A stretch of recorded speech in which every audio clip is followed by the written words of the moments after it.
hurmatihim wa karomatihim wa amatana fi amdatihim kama yaliku bi kawabihim. Amin amin ya rabbal alamin.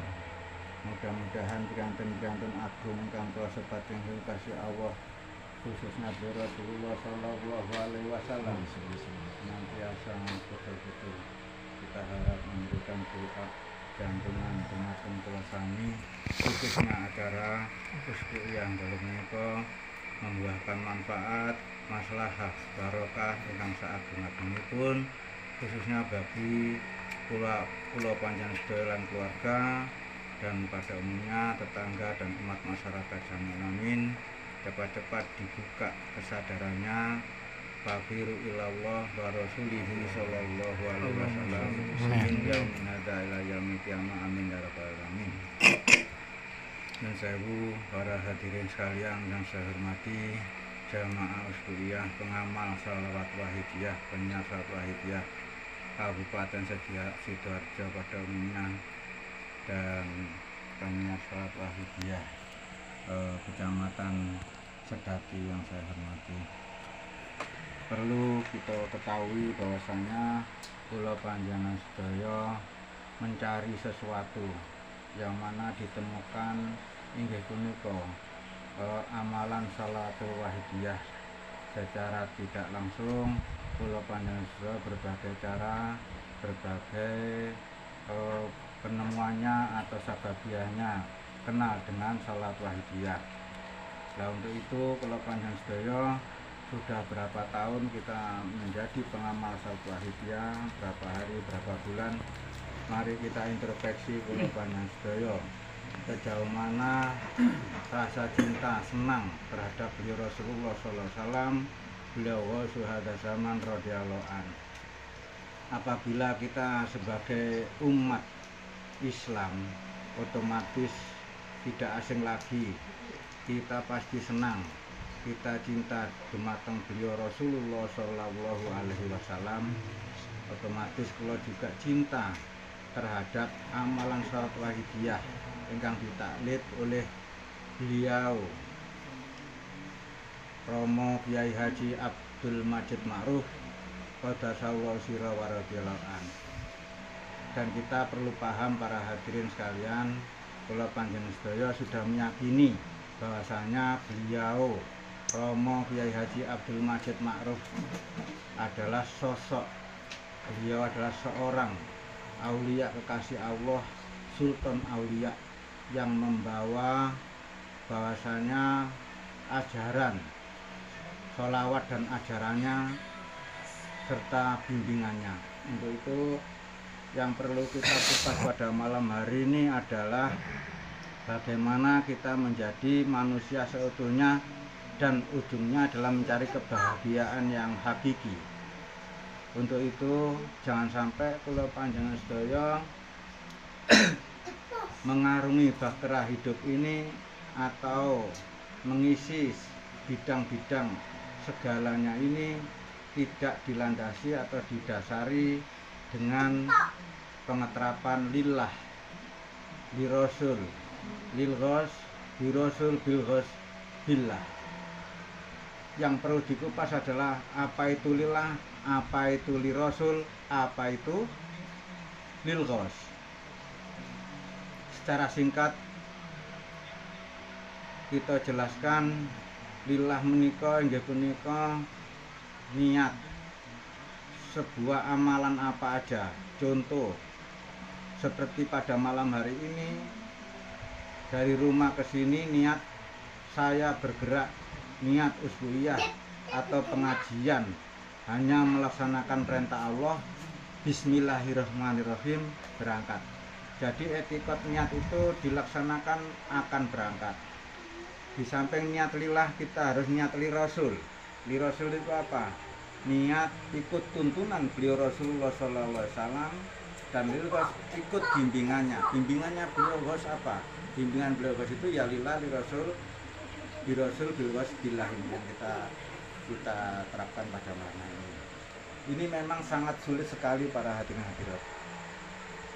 Bahwasanya kita mau mencapai atau melihat sebuah bioskop yang paling bagus, ini otomatis karcisnya juga ya rada lumayan.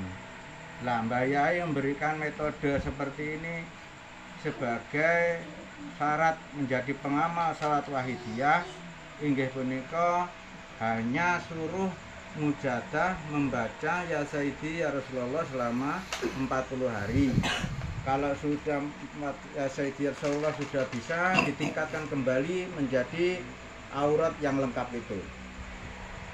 Untuk itu ya memang kita bertahap, boleh bilang berlatih, tapi kita harus mempunyai target. Kalau ini kita belum bisa masuk ke tataran itu, nyun sewu, ibaratnya untuk memasukkan ilmiah yang terkait dengan pengeterapan rohani ini otomatis agak susah para hadirin hadirat. Karena tujuannya beliau Mbah Yai mualif salat wahidiyah 40 hari itu adalah untuk sarana mencuci hati, sehingga dengan harapan hati itu jernih, bersih, akan menerima segala sesuatu ilmu itu akan bisa masuk ke dalam hati dan bisa diterapkan atau dilaksanakan. Untuk itu kita ya perlu kita juga harus paham, tapi tidak berhenti hanya paham, hanya dibuat dalil-dalilan ke sana kemari. Tapi bagaimana pengeterapan ini? Ya percuma juga paham, tapi kena ujian gini langsung down. Tidak tahu bahwasanya, ini sebetulnya dari Allah SWT karena kembali kesalahan kita sendiri. Nah ini para hadirin hadirat, jangan sampai menyalahkan orang lain. Nah ini karena ulah kita sendiri akhirnya nyungsep sendiri. Nah dengan adanya ilmu ini jangan sampai kita bahkan jangan sampai menyalahkan Allah. Allah tidak adil, Allah itu tidak bisa diadili. Makanya man arafa nafsahu faqad arafa robbahu. Otomatis kalau paham ini sama Allah itu takut. Tidak hanya apal-apal aja, sapa wong sing roh dirinya, tahu Tuhannya, berarti nek tahu Tuhannya takut. Tahu siksa kubur takut. Besok ada yaumul kiamah, besok ada alam hisab, perhitungan pengadilan Allah, takut. Tidak hanya retorika. Alah bangku aku nek tuwek ae, begitu tuwek dengkule keropos, gak iso nekuk. Ya repot ini para hadirin. Susah. Saestu ini kita nggak ngomong ini firman Allah. Jadi perlu dipahami kembali lagi, man arafa nafsahu faqad arafa robbahu. Ini tidak retorika, sapa wong isru awake dhewe ro Tuhane. Ha iki digathukno ambek pengeterapan lillah li rasul lil ghos bi rasul bil ghos billah. Tolak ukur atau barometernya adalah kalau takut pada Allah, tahu Allah, berarti tahu perintahnya. Tidak sekedar glembosi gitu loh. Makanya ini juga melebar kepada kehidupan kita.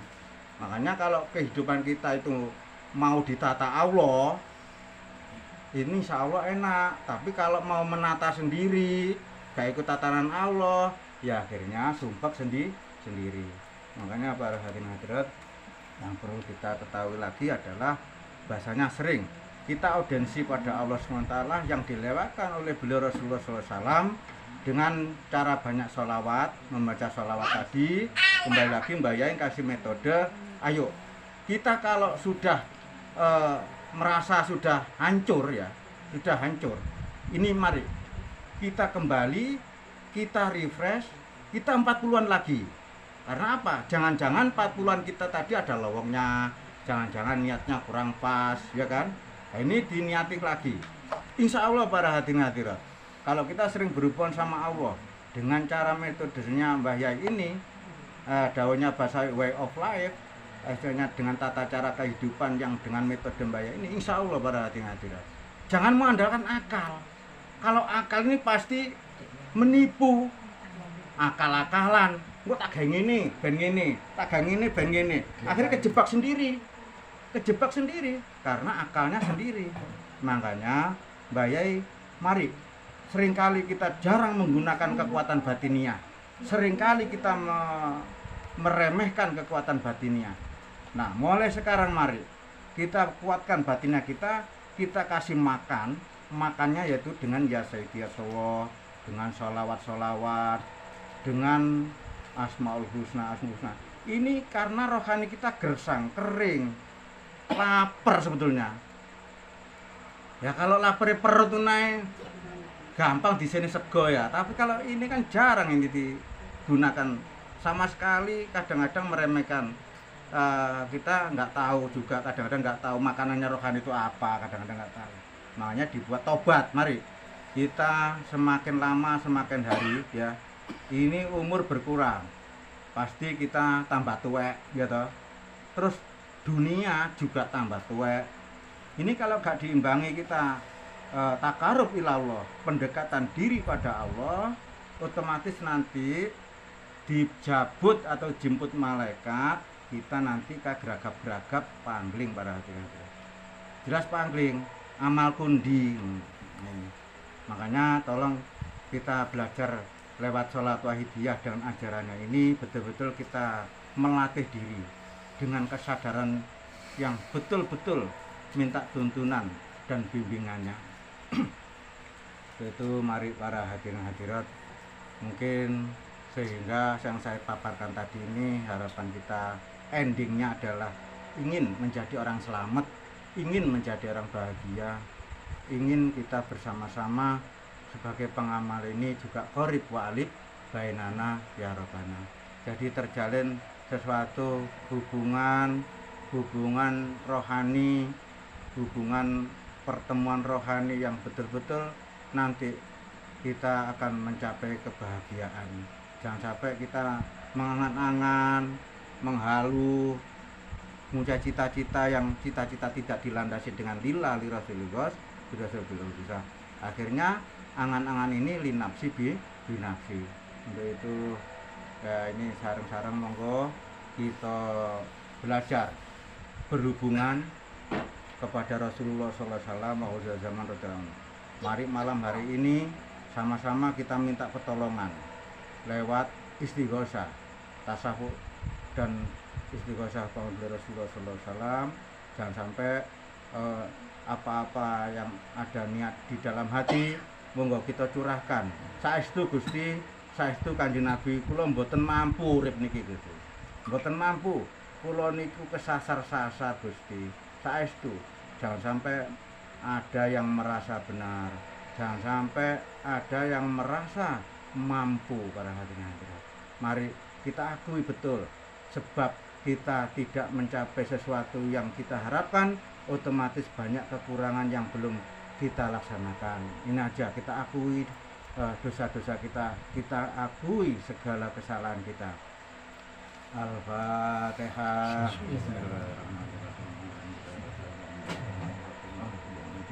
Iya karena